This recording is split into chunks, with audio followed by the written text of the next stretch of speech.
Allow me to take you back for a moment. You just finished your last class of the day, struggled through the crowded hallways to get to the buses on time so that you don't have to share a seat with somebody you probably don't know. You get back home and instead of immediately working on your math homework, you decide to watch a little bit of TV. And upon flipping to the channel of Nickelodeon, you see this all too familiar TV intro play. Water. Earth. And everything seems right with the world. And in case you haven't realized it just yet, I am going to be reviewing Avatar: The Last Airbender. Don't worry, I'm not here to tear down possibly your favorite childhood show. Instead, I'm going to be taking a look at the new Netflix series, Avatar: The Last Airbender. Now, at just a glance, it looks like it has a decent rating on IMDb with a score of 7.3 out of 10 and a popularity of 2, which is pretty good, especially since it's a remake of a beloved childhood show. Normally, those don't turn out too well. But instead of having this video be 3 hours long, today I'm just going to be taking a look at the first episode. If you would like me to review more episodes, let me know and I will happily do that. Also, I'm sorry if this video comes out a little later than normal. It was my birthday recently and I was spending time with the people that I care about most, so sorry, they're always going to come first. But off rip, we can already tell that this show is going to be different than the original Avatar, as we are following some random earthbender as he's being chased by firebenders, which he's of course unable to escape. But he gets the important documents to his accomplice before he's taken in front of the Fire Lord Sozin, where he lays out his plan in typical evil character fashion. Gentlemen, I have a plan. Saying the plans that the man stole were merely a smokescreen for what their actual plans are. Then we kinda get the original Avatar intro with a little bit of expo dump, and apparently Galactus is now in the show. Then of course we're introduced to the name of this episode, that being Aang, and all the air nomads are getting together for the Comet Festival, and all the heads of the tribe have a meeting discussing how Aang is the next Avatar. Aang doesn't want to take on the responsibility of being the Avatar because he simply just wants to be a child. And upon discussing this with Appa, his flying bison, they decide to get away from the tribe for a minute and think about things, while at the same time, it just so happens that the Fire Nation has arrived at the Air Tribe and Fire Lord Sozin whips out a, remember, no Russians, before they begin to lay waste to the entire air temple. Now, I mean, they do not pull any punches here. The original kids show was a little more family friendly about it, not here. Even seeing as they go after the children who are being protected by Gyatso. But while all this is going on, Aang and Appa fall into the water before Aang goes into his avatar state, which protects him and Appa in a sphere of ice. And now we get back to how the original series started, with Katara practicing her waterbending in secret. And of course, Sokka is training literal children on how to protect the village, because all the men have gone to war, with Sokka and Katara going out to get fish for the village. Sokka even drops a, if you learn to waterbend, the Fire Nation will come for you, really showing you the seriousness of what all is going on with this whole Fire Nation stuff. But it's not long before a strong current pulls them into an ice cavern where they find, you guessed it, the boy in the iceberg. And here's a moment that is of course different from the original show, where in the original series Katara is actually the one to free Aang from the iceberg, but in the new series, he just kind of bursts out himself, and I feel like that really takes away from Katara's character a bit, where her freeing Aang from the iceberg shows her willingness to take action to protect and help people, where in this one it's just, hey look, this dude just fell out of a big sphere of ice. But she does still bring Aang back to the village, and now we get an in-depth look at Prince Zuko and the legendary Uncle Iroh. Delectable tea or deadly poison? As we see Prince Zuko's one goal is to bring the Avatar back to his father so he can take his place as the leader of the Fire Nation. Aang eventually wakes up, and Gran repeats the Avatar intro, saying that Aang is 100 years old and the last airbender. Katara gives her a sad backstory about how both her parents are gone and Sokka had to become a leader at the ripe age of 13. Aang then helps teach Katara how to better control her waterbending as they see a Fire Nation ship appear around the corner. And of course, they're there to look for the Avatar, as Sokka tries to fight Zuko, only to be quickly outmatched, forcing Aang to stand up and try to fight against them, even having this little nugget from the original series. But Aang eventually surrenders himself to protect the village.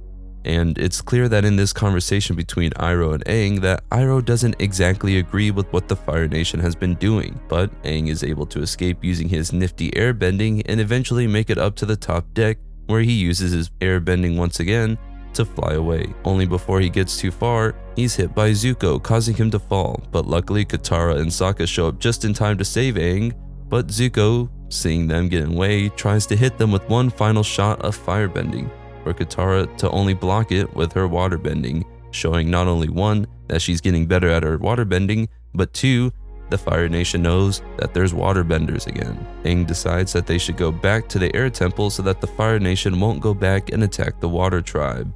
And upon returning to the Air Temple, he sees that it has all been destroyed, even seeing the remains of his friend Gyatso, which, in anger, sends Aang into the Avatar state, this leading to him almost destroying the temple. And again, I'm not a stickler for everything has to be the same way in the original show, but when Aang enters the Avatar state in the original series, Katara tries to get closer to him and calm him down, showing that she's willing to put herself in harm's way to help and protect others, while in this series, she just kind of lets him cry it out and comforts him. And I know that it'll be hard to compare to the original series, but I feel like there are some changes so far in only the first episode that might make things a bit difficult, but the episode ends with Aang accepting his fate as the Avatar and understanding what needs to be done to achieve that task.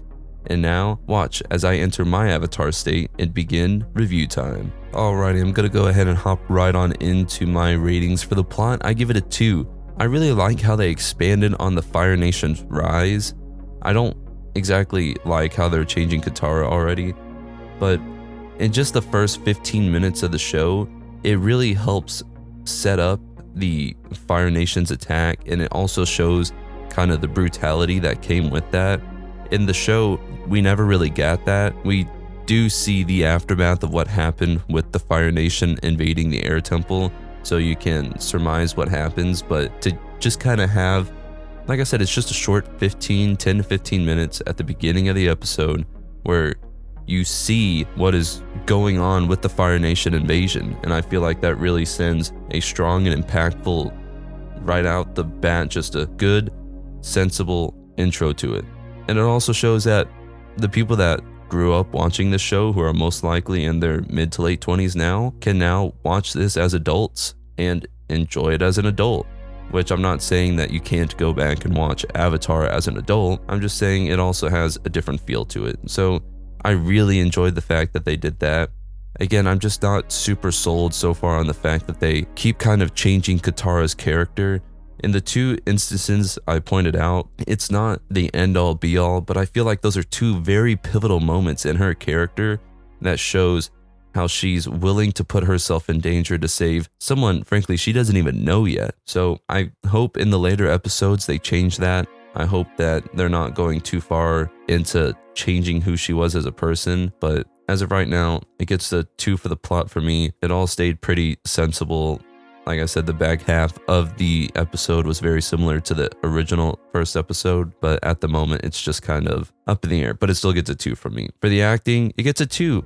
I felt like the actor who played Aang was a little bit odd, but I mean, he's a kid. It's going to be difficult for someone that young to be able to portray the kind of mannerisms and goofiness of Aang in the original Avatar series. So it's difficult off rip. Everyone else was super solid. It's basically like you lifted them from the episodes of the original series and just made them real people. Sokka especially sounds and acts and has like the same mannerisms as Sokka in the TV show, which is insane because Sokka is the most hot and cold bipolar character in this entire series, because he'll go from understanding that he needs to be a leader, he needs to be a warrior, he needs to be this soldier, and at the second half he's screaming like a girl because they're on top of the flying bison. So I feel like the actor who played Sokka did a super solid job. Everyone else did super solid as well. Everyone from Iroh, Zuko, Katara. I'm not gonna blame the actress for the reason that Katara is acting different. That's not her decision, I would feel like. I feel like that's more of a director's choice, but at the end of the day, I feel like everyone did super solid, decent job. I really enjoyed it. For the cinematography, it gets a 2. Look, Netflix helped produce this. It's a whole big thing.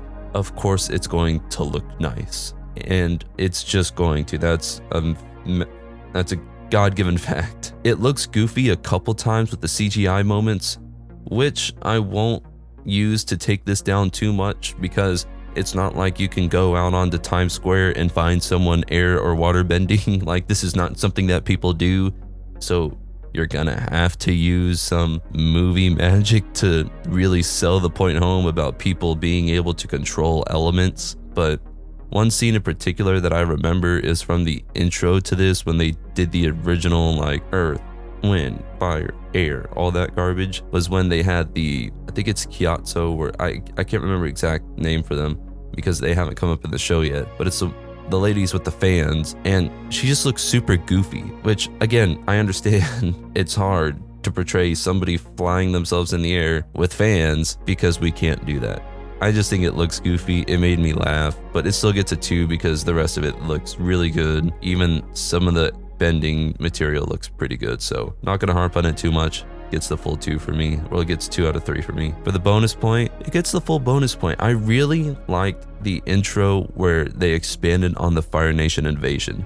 It really pushes that point home that this was something absolutely terrible. Now, you can remember from the TV show, we see Gyatso dead also in the original Avatar series, but they really just showed the brutality of which they show up and they just wipe everything. And like I said, if you're someone who grew up watching the original series, you're most likely in your mid to late 20s now, which means you are ripe age to maybe watch something a little bit closer to your age range. Again, I'm not saying that just because you're mid to late 20s, you're not allowed to watch the cartoon series. I also watch the cartoon series, but I feel like it gives that kind of more adult look on it, where you can look at this and be like, okay, they are just going straight for it off rip. So I really appreciate that.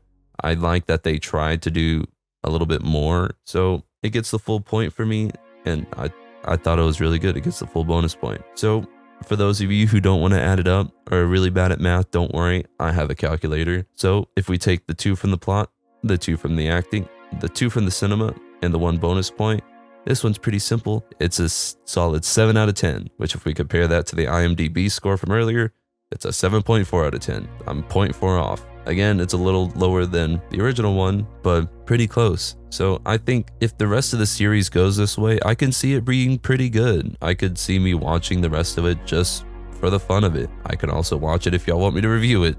That's just something that, I don't know, I thought it'd be interesting to take a look at. This was recommended by my girlfriend's mom.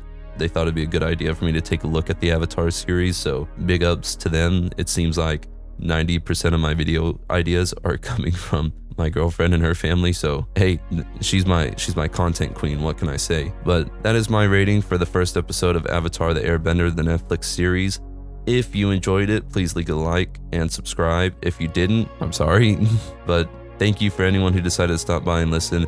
I have hit 1,000 subscribers. That is absolutely insane. I've got a couple things that I want to do for that, a couple good ideas that I can do for 1,000 subscriber special. But I just wanted to say thank you to everyone who stopped by to listen, anyone who's watched any of the other videos, anyone who's subscribed for that matter. I wanted to say thank you. It means so much to me. If I can make money off of this, I will be putting out videos every week, probably 2 a week if I could just sit here and do it. So, but we're not at that moment yet, and work kind of sucks right now. But thank you once again to everyone who stopped by, who decided to listen or watch. I greatly appreciate you. Remember, if you enjoy it, if you like what you're watching or listening to, leave a like, comment if you want me to review anything, and subscribe, because I'm always going to be making dumb videos like this all the time. So once again, thank you to everyone who stopped by. I greatly appreciate you. And remember, until next time, don't make the Fire Nation mad. I don't know. This is a bad outro. Thank you. I'll see you in the next one.